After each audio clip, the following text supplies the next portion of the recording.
que presenta disfagia, dificultad para tragar, y odinofagia, dolor para tragar, dolor de garganta, 4 días de evolución, con fiebre alta y exudado purulento en amígdalas. Es decir, da para pensar en amigdalitis bacteriana. Y es lo que pensaron los médicos que lo vieron inicialmente y le dieron un tratamiento con penicilina benzatínica y un AINE, pero el paciente no evoluciona bien y retorna con agravamiento de sus síntomas. Tiene más dolor, sigue con fiebre y lo que es peor, ha aparecido un otro síntoma. Él dice que ya no puede abrir la boca.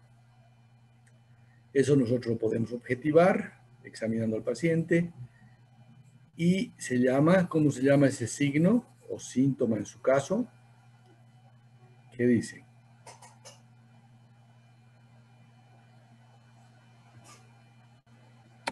Es un síntoma que no es tan infrecuente.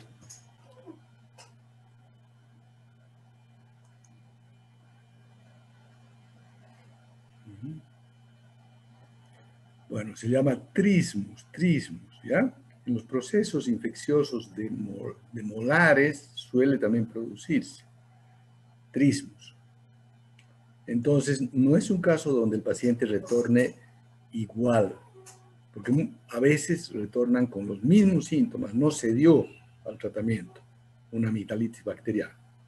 Y en ese caso, nosotros sospechamos que pudiera haber una resistencia del germen. Y podemos aumentar dosis, ampliar espectro y controlamos. Pero en este caso ha aparecido algo más. Se ha agregado un síntoma, signo, que tiene un significado. Entonces, de partida, ustedes, cuando ocurre esto, tienen que tratar de examinar al paciente lo más antes posible, porque el trismus suele ir en aumento. Entonces, cuando el trismus es o está muy intenso, ya es difícil examinar la orofaringe. Entonces, tienen que tratar de examinar antes de que llegue a etapas extremas. Bueno, examinando la orofaringe encontramos que hay una tumefacción. Ya no vemos exudado purulento, pero hay una tumefacción por delante de la amígdala izquierda, muy hiperémica la zona. Y es el aspecto típico de una complicación. La amigdalitis bacteriana se complicó y la infección pasó a los tejidos vecinos. Es lo que se llama periamigdalitis o flemón o celulitis periamigdalar, que es una infección que está por fuera de la amígdala, entre la amígdala y la pared faríngea. Esto ocurre generalmente en pacientes jóvenes, adolescentes, gente de la edad de ustedes, un poquito mayores. Ahí es más frecuente. Empiezan como una amigdalitis bacteriana y se complican. Ahora, los síntomas iguales a de una amigdalitis purulenta, pero más severos y, ojo, con la aparición de trismus. Entonces, si yo pienso que es una periamigdalitis, lo que hago es cuidar de que el paciente no se deshidrate, porque con el trismus más el dolor de garganta suelen tender a no ingerir alimentos, no ingerir líquidos. Y lo que voy a hacer es ampliar el espectro, ampliar la dosis de antibiótico, pensando sobre todo en anaerobios, en estafilococos, gérmenes resistentes. Le voy a dar tal vez un AINE ya inyectable porque las molestias son intensas y voy a ver o lo voy a controlar de cerca, porque cuando uno hace el diagnóstico de periamigdalitis, tendría que también estar alerta a la aparición de un otro cuadro. Hay que hacer ese diagnóstico diferencial, un absceso periamigdalar, que ya no es una infección difusa, sino que es una colección purulenta entre la amígdala y la pared faríngea. Y si hay una colección purulenta, el tratamiento médico no va a bastar, no va a funcionar. Entonces, implicaría el diagnóstico o la posibilidad de absceso, también la necesidad de drenaje. Ahora, por suerte, para la mayoría que tal vez no tiene mucha experiencia, los abscesos más frecuentemente son por delante de la amígdala. También existe la variedad retroamigdalar, un poco más difícil el abordaje. Entonces tendríamos un examen con una tumefacción más importante que en una perimigdalitis. Sobre todo llama la atención que en un punto está muy protuberante y es en ese punto donde nosotros vamos a tener que actuar. Por lo menos lo que tendríamos que hacer sería una punción y aspiración. Lo ideal es hacer un drenaje un poco más amplio. Entonces hace una pequeña incisión, se introduce un instrumento romo como una pinza o una tijera roma y se hace una pequeña divulsión. Esto porque a veces estos abscesos son tabicados y una punción pequeña o una incisión mínima a veces drena solo parcialmente. Por eso es que se hace un debridamiento no tan profundo, pero lo suficiente para que drene todo. En el caso de que ustedes estuvieran en provincias y no pudieran derivar, porque si hay especialistas donde ustedes están trabajando, hay que derivar. Pero si ustedes son los únicos médicos de la zona, entonces tienen que solucionar ustedes. Y por eso les enfatizo que lo menos que pueden hacer es una punción. Jeringa de 10 cc, aguja 21, la normal, y ustedes puncionan directamente. No es necesario colocar ninguna anestesia. Si quieren pueden hacer una topicación, un spray anestésico, pero es poco probable que tome aquí en el tejido inflamado. Entonces, el único cuidado, recomendación, es que se vayan directamente en sentido antero-posterior, no se vayan a lateral. Si se fuera muy lateral, entonces hay vasos importantes. Pero si se van directamente de adelante hacia atrás, así, perpendicular a la pared faríngea posterior, no va a haber ningún problema. Y lo habitual es que apenas ustedes funcionan o se introducen unos milímetros, 2, 3 milímetros, y ya caen en una cavidad y pueden aspirar lo más que puedan. No es aceptable la historia recurrente que solemos escuchar de pacientes que vienen de provincias con viajes prolongadísimos, porque el médico les dice, sí, hay algo raro, algo está mal, yo no puedo intervenir, tienen que irse a la ciudad. Y después de horas y horas de sufrimiento llegan a el especialista, o incluso a veces hay el drenaje espontáneo. Llega el paciente y dice que ha tenido este problema, pero uno lo ve hablando normalmente, con la boca bien abierta, y le dice, bueno, pero ahora parece que ya no tiene. Sí, doctor, lo que ha pasado es que estando en la flota o estando en el camión, yo he sentido que mi boca se ha inundado de un líquido hediondo. ¿Eso qué es? Es un drenaje espontáneo. Se alivian, lógicamente, pero no puede quedar abandonado el paciente. No es justificable. En un medio, el diagnóstico, como les estaba adelantando, es fundamentalmente clínico. Posibilidades de hacer imágenes, sí, se puede hacer. Por ejemplo, estas tomografías están mostrando abscesos periamigdalares, aquí. Pero también tendríamos que pensar que si están en un lugar donde hay tomografía, en el caso de que no pudieran hacer un diagnóstico clínico, el trismus es muy severo, si tienen tomógrafo, lo más probable es que tengan especialista. Entonces, esto no les va a servir mucho en lugares alejados. No van a poder contar con este examen. Bien, veamos este otro caso clínico de una niña, fíjense que es otra edad, 2 años, que está con fiebre y que hace intentos de comer, pero no logra deglutir y rechaza y escupe. Aparte está con estridor respiratorio, o sea, hay algo que está obstruyendo la vía respiratoria. Y el hecho de que un lactante rehúse la comida de esta forma que les estoy diciendo, tiene que llevarles a pensar que hay algo que le está doliendo. Los lactantes a veces ni hablan siquiera, entonces es difícil que verbalice. No va a decir me duele. Simplemente está febril, rechaza la comida, y en este caso hay ruido respiratorio. Entonces eso es de cuidado. Ruido respiratorio indica que hay algún proceso que está obstruyendo la vía respiratoria. Y este cuadro clínico que vamos a ver a veces produce posiciones antálgicas del paciente, antiálgicas, también se dice antálgica o antiálgica.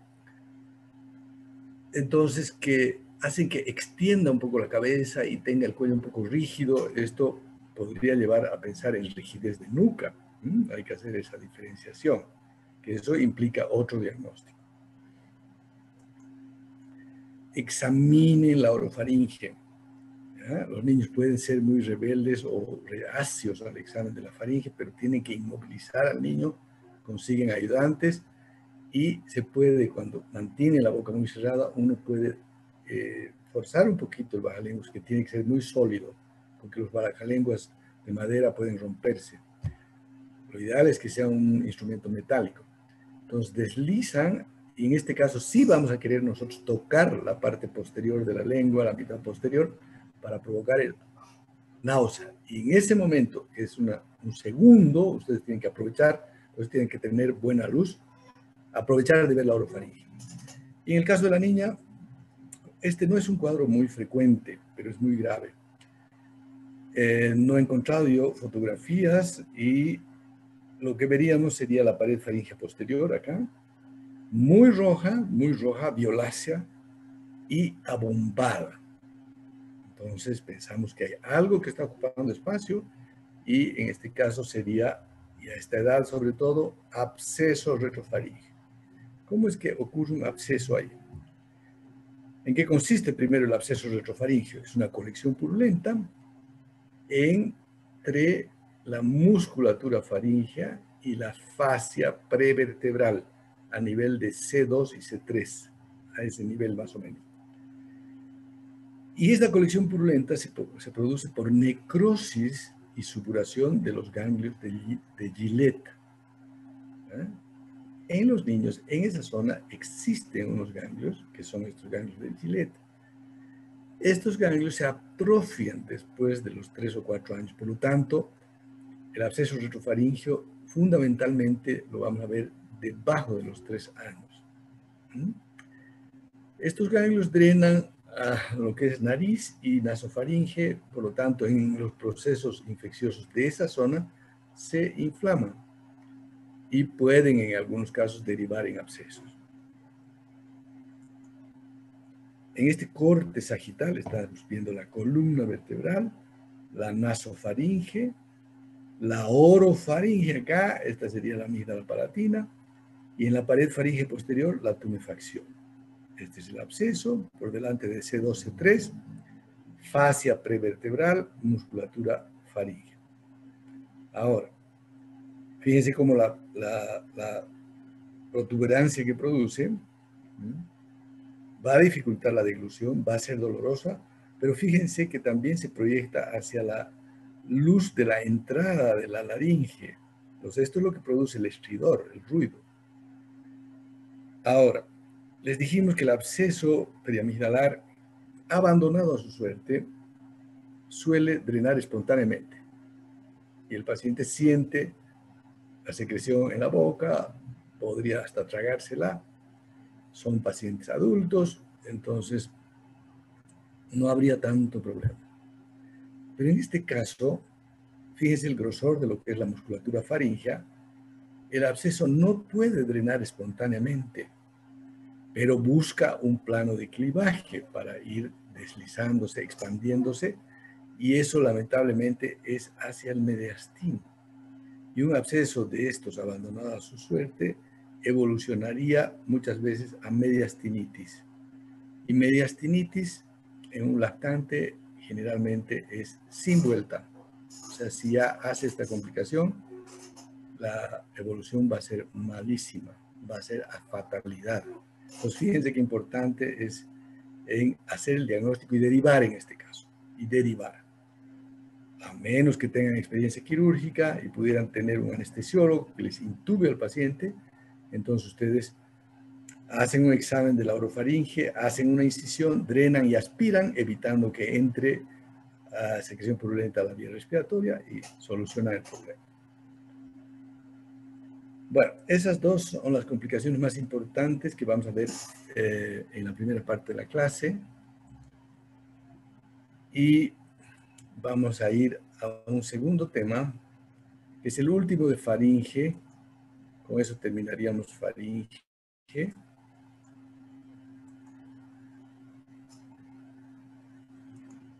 Y también otro caso clínico, esta vez un adolescente, 13 años, y que ha estado varios años con obstrucción nasal progresiva de una fosa, sobre todo la fosa izquierda. Y fíjense que esto es progresivo. Entonces, mucho cuidado con las obstrucciones nasales progresivas, cada vez peor. Eso significa que algo que está ocupando espacio, o por lo menos hay que descartar esa posibilidad. Y a veces ni los pacientes, y lo que es peor, ni los médicos le dan mucha importancia, no duele, simplemente es nariz tapada. Y lo que lleva a los padres a consultar en este caso es que el adolescente, que es varón, presenta o ha presentado en los últimos meses epistaxis de gran cuantía, severas. Pueden llegar a ser masivas. Normalmente nosotros recibimos a estos pacientes con anemia. Examinar, hay que revisar. El mensaje principal, examinar. Siempre en este escenario hay que examinar, hay que buscar por qué está obstruida la fosa nasal. Y por rinoscopía anterior vemos que hay una neoformación acá, claramente visible. Este es el cornete medio, debajo del cornete medio. Una neoformación. Es decir, estaríamos pensando en una tumoración, en un tumor. Cada vez que nosotros examinamos a un paciente con una neoformación, y sobre todo en nariz, en cavidad oral, hay que tratar de examinar al paciente con todos los medios que nosotros tengamos. Inicialmente, examen clínico, por lo que en este caso podríamos pensar en un otro procedimiento, que es la rinoscopía posterior, ver desde atrás la lesión, pero los papás nos mencionan que ya hubo un intento de examen un poco agresivo y que derivó en hemorragia. Entonces, no sería muy prudente. A veces para hacer rinoscopía posterior nosotros tenemos que pasar una sonda por la nariz para retraer el paladar. Entonces, no sería un recurso y lo más a mano sería examinar la cavidad oral y la orofaringe. Y examinando la orofaringe nos damos cuenta de que el paladar blando está proyectado hacia adelante. Es decir, hay algo que lo empuja desde atrás. Entonces, sabemos que la lesión se ve por adelante, por rinoscopía anterior, pero está ocupando también la nasofaringe. ¿Cómo seguimos? ¿Qué hacemos? ¿Qué dice? Un laboratorio, radiografía. Ya, no es mala idea. Ya tendríamos que pedir, si acaso tuviéramos acceso a radiografías, solamente podríamos pedir radiografía de Waters, de Caldwell, y para nasofaringe, lateral de grano, que en realidad más específicamente se llama lateral de Kabum, porque está focalizada en la nasofaringe. Y la técnica varía un poquito. ¿Ya? Pone énfasis en tejido blando y seguramente veríamos la imagen de una lesión o de una neoformación, de una lesión tumoral. Pero en realidad, si estamos ya viendo una neoformación, yo les sugeriría que o bien en lo posible las radiografías y pasen a una etapa más avanzada de imágenes, que sería una tomografía. Cuando yo voy a estudiar a un paciente que tiene una neoformación, prefiero no perder tiempo ni dinero en radiografía, sino tomografía. Y si es neoformación, ya saben que tienen que solicitar con contraste, contrastada, porque el medio de contraste absorbido, más, menos, va a delimitar mucho mejor la lesión y va a hablar también de la vasculatura, del grado de inflamación que pudiera tener la lesión. Entonces, la tomografía, en este caso, nos muestra en coronal, esto es coronal, un corte posterior, una gran masa tumoral que está ocupando casi totalmente las dos fosas. Esto es esfenoides, que también está ya con la lesión. Y en axial, ustedes ven la lesión desde el punto que nosotros veíamos, que era esta partecita, hasta ocupar toda la nasofaringe. ¿Cómo seguimos?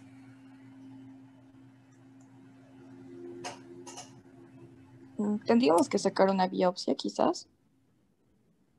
Ya. En general, la secuencia es esa, ¿no es cierto? Imagen y biopsia. Pero, ¿por qué les enseñamos ciertos cuadros clínicos? Y en este caso, específicamente este, porque a veces la conducta cambia, ¿ya? En la tomografía, bueno, tienen el antecedente clínico de que es una lesión altamente sangrante. Y en la tomografía posiblemente el radiólogo, imagenólogo les informe y les diga, esta es una lesión que capta mucho medio de contraste. Entonces hay sospecha de que sea una lesión vascular. Muy vascularizada en todo caso. Y los médicos estudiamos ciertas patologías para reconocerlas, para no equivocarnos, porque si no, aplicaríamos un protocolo así como una receta de cocina a todos. Pero hay situaciones donde hay que tener la excepción o variar un poco la conducta. No sería muy razonable en este tipo de tumor tomar una biopsia, porque seguramente derivaría en un sangramiento profuso, a veces masivo. ¿Ya? Conociendo este escenario, los otorrinos ya pensamos en un diagnóstico. Y ni siquiera siendo especialistas se nos ocurre hacer una biopsia en nuestro consultorio. Si es que vamos a hacer una biopsia, tendríamos que pensar en hacer una biopsia en quirófano, preparados para un sangramiento masivo. Bueno, si yo sé que es muy vascular, hay otros recursos antes de la biopsia. ¿Puedo hacer biopsia? Sí, pero a veces el escenario típico es tan típico antes de la biopsia que yo podría ir inclusive a una cirugía. Vamos a ver por qué. Como sé que es altamente vascularizado, yo seguramente le voy a pedir este examen, que es una arteriografía donde se ve, acá está un catéter que está inyectando en un vaso principal el medio de contraste, y lo que se ve es que la tumoración está constituida por vasos. Es un tumor vascular. Bueno, sexo, edad, clínica, imágenes, arteriografía, el diagnóstico está hecho. Esto se llama angiofibroma juvenil nasofaríngeo. Es un tumor que está formado por vasos y tejido fibroso. Varía un poquito la cantidad de cada componente, pero muy vascularizado en todo caso, y se da solamente en varones adolescentes, prepúberes, púberes, adolescentes. Ahí empieza. Solo hombres, no mujeres. Y tiende la hemorragia y además invade, es muy invasor, crece mucho. Histopatológicamente es benigno, pero invade mucho, invade. Por eso nosotros hablamos de tumores de naturaleza intermedia. Están un poco entre los benignos y los malignos. Fíjense que solamente adolescentes, hombres, importante, se origina en relación con la entrada de la esfenopalatina cerca de la coana hacia la fosa nasal, en alguna de sus ramas, ahí se origina. A partir de ese punto crece. Y el cuadro clínico puede dar síntomas otológicos, puede dar por compromiso de la trompa de Eustaquio, pero fundamentalmente, fíjense, obstrucción nasal progresiva, epistaxis masiva recurrente, invasión de fosa nasal, cada vez más obstruido, trompa de Eustaquio, síntomas otológicos, como le estaba mencionando, cavidades paranasales, fosa pterigomaxilar, órbita base de cráneo, endocráneo, un tumor abandonado a su suerte que puede ser agresivo, ingresa al endocráneo, dentro de la caja craneana. Entonces, Hay que estudiar con tomografía, arteriografía, esto para mostrarles cómo un angiofibroma ocupó todo lo que es la nariz, el seno maxilar, la zona, la fosa contralateral, se salió de la nariz, se fue hacia la fosa infratemporal. Imagínense cómo puede ser esta lesión. Aquí un detalle técnico, estas son arteriografías con sustracción digital, que se llama. Por un truco de programa de software, uno quita el hueso del cráneo y solamente ve las arterias. Entonces aquí claramente se está viendo, aquí se inyectó el medio de contraste, entonces está la arteria principal, y acá está el tumor muy vascularizado con sus ramas nutricias más importantes. La angiografía habitualmente uno la reserva para hacerla en el preoperatorio a los pocos días de la cirugía que se va a hacer, porque se aprovecha de hacer la angiografía y aparte de inyectar medio de contraste, después de que ya se eliminó o desapareció de la zona el medio de contraste, se puede, o incluso con el medio de contraste en la zona, se puede embolizar la lesión. ¿Qué significa esto? Se pasa o se dispara acá, se libera una cantidad de microesferas que llegan a ocluir los vasos nutricios y de esa manera el tumor queda con poca vasculatura. Y esto se hace para poder operar al paciente sin sangrar. ¿Ya? Resonancia magnética se podría usar también, se podría, aquí en axial, acá en coronal, el mismo caso que les hemos presentado al principio. El tratamiento es enteramente quirúrgico. Antiguamente habían abordajes desde abiertos externos hasta transpalatinos a través del seno maxilar, pero actualmente la tendencia es a la microcirugía o a la cirugía endoscópica. Y ustedes podrían pensar, pero ¿cómo se va a operar por cirugía endoscópica un tumor tan sangrante? Precisamente porque se hace la embolización preoperatoria. Un otro escenario, es muy ilustrativo este caso, es una historia clínica real de una señora que, fíjense la edad, otra edad, y consulta en junio de 2004 porque presenta un ganglio cervical. Acá de la cadena yugular alta, grande, le dan un tratamiento antiinflamatorio y antibiótico pensando en una adenitis, pero no funciona y unos meses después se le hace una biopsia y sale positivo para cáncer. O sea, hay una metástasis ganglionar. Esto obliga a que se busque el tumor primario. ¿Ya? Hay que buscar dónde está la lesión primaria. Increíblemente, no se hace nada más.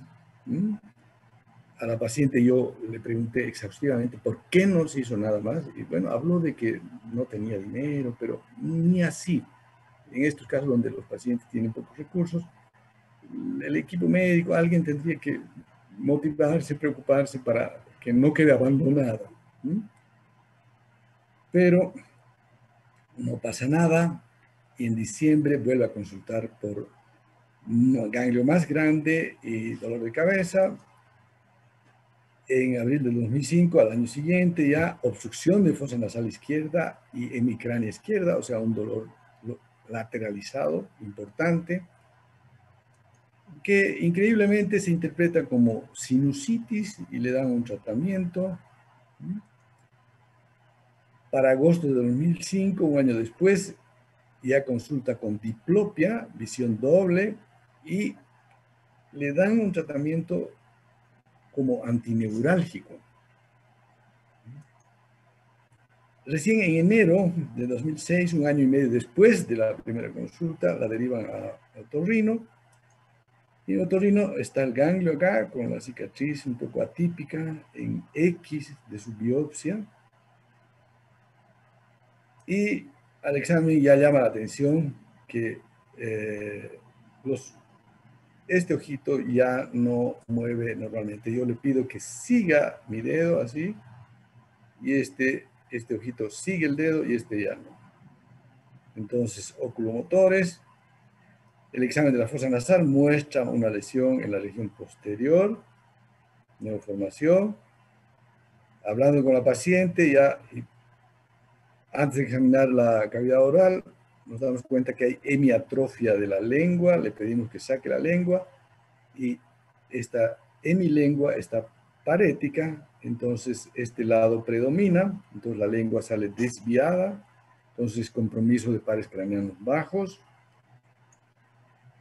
La tomografía que se pide muestra la lesión, acá esfenoides comprometido. Bueno, estamos hablando entonces de un tumor maligno de nasofaringe, que es el cáncer de nasofaringe. Es un tumor que no es tan frecuente y el problema de estos tumores que ocurren en cavidades es que suelen crecer, dan pocos síntomas, los síntomas que dan así confunden, desorientan a los médicos. En este caso, y complicado el análisis del manejo que se hizo, porque en realidad no había lugar a confusión, había una biopsia que decía, ojo, aquí hay un cáncer, obligado a hacer un estudio prolijo, examen físico, imágenes para encontrar la lesión primaria. No se hizo. Bueno, cuando crece, da manifestaciones otológicas por compromiso de la trompa de Eustaquio. Mucho cuidado, yo les decía, hay cuadros clínicos que hay que estar muy alerta. Por ejemplo, que a los 60 años una persona me haga una otitis media serosa, muy raro. Si hay problemas estructurales de la trompa de Eustaquio, ya debió haberse manifestado mucho antes. Cuidado entonces con esos signos. O con síntomas nasales que típicamente se confunden con sinusitis por obstrucción, descarga nasal, dolor. Ganglio cervical, ¿no? Es típicamente este ganglio de acá, que es un poquito alto y posterior, un poco más posterior que los de las amígdalas. Pero ojo con esos ganglios que son de crecimiento lento, indoloro, que llegan a veces hasta fijarse a los planos vecinos. Ese es un ganglio que es muy sospechoso, entonces hay que estudiarlo, sobre todo si no encuentro una causa específica, diferente. Si fuera un ganglio inflamatorio, seguramente respondería a un proceso infeccioso de la vecindad y lógicamente que respondería al tratamiento antibiótico, eventualmente se abscedaría, habría que drenarlo. Es otra evolución, pero esta paciente consultó varias veces y de verla, sí, de observarla, ustedes podían ver la tumefacción.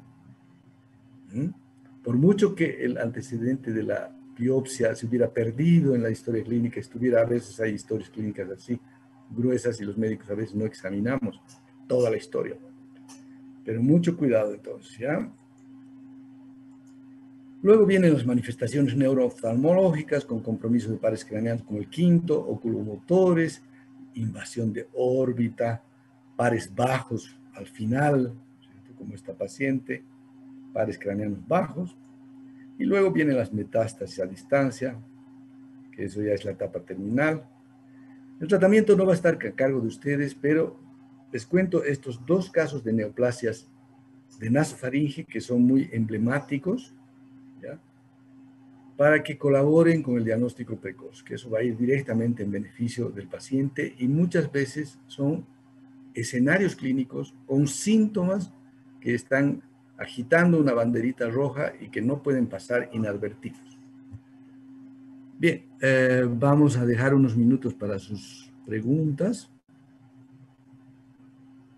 ¿Qué dudas tienen? Yo les hago una pregunta. ¿Tienen todavía exámenes? Sí, doctor. Nos ¿De falta qué? dos. Hoy tenemos de infecto y el sábado de anestesia. No terminan nunca sus exámenes. ¡Qué barbaridad! Sí, doctor, no nos dejan descansar. Ya, bueno, pero nosotros ya estamos, bueno, ya es lo último, ¿no? Y después ya vamos a terminar teoría, van a tener un descanso de fin de año, pero las clases posteriores vamos a explicarles, van a estar abiertas, ¿ya? No se va a terminar el escenario. Aunque terminemos, la próxima clase el viernes empezamos laringe, son 3 clases, y después van a quedar fechas abiertas. Inclusive la semana de Navidad, la de Año Nuevo, vamos a pasar esta clase. La del miércoles va a quedar como una clase Zoom abierta a consultas y dudas, ya no con un tema específico. Simplemente, si tienen dudas de cualquier tema de la asignatura, entran hasta la primera semana de enero, los miércoles a esta hora. Puede servirles para que aclaren sus dudas. Pero quedaría como clase ya, de calendario el viernes y las 2 clases de la próxima semana. Y ahí terminamos. Está bien, doctor, gracias. ¿Qué preguntas tiene?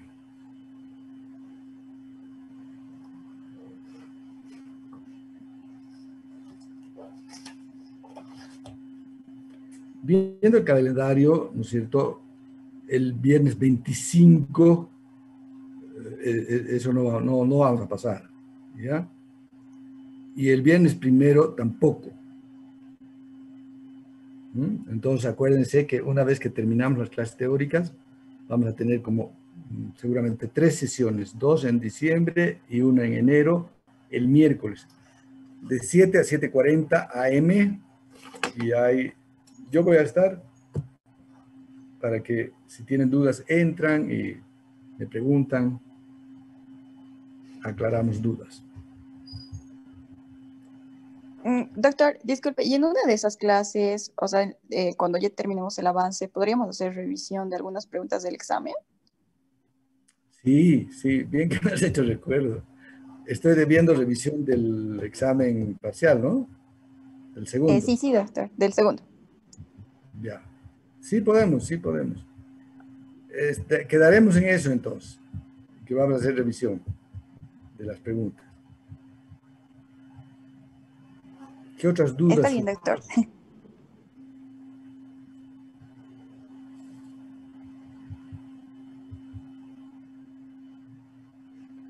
El examen final, vamos a tener que hacer un examen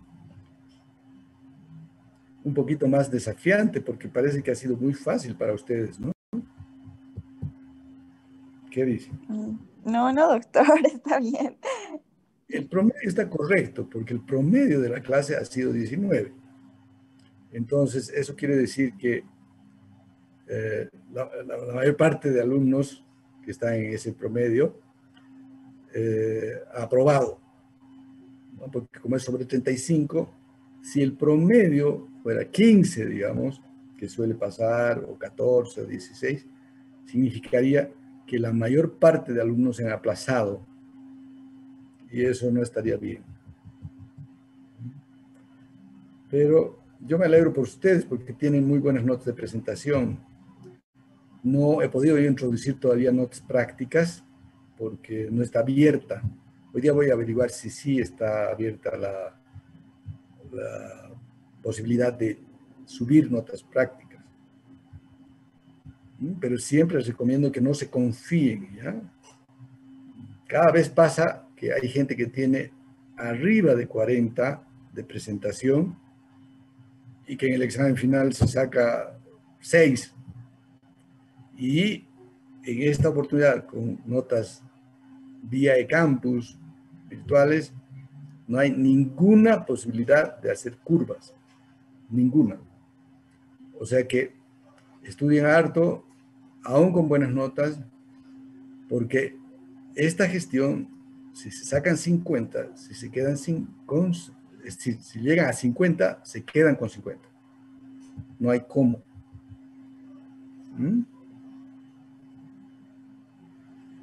No hay ninguna posibilidad. Entonces, en eso quedaremos. Y sería hasta el viernes. Que les vaya muy bien. Hasta luego, doctor. Hasta luego, doctor. Gracias, hasta luego, doctor.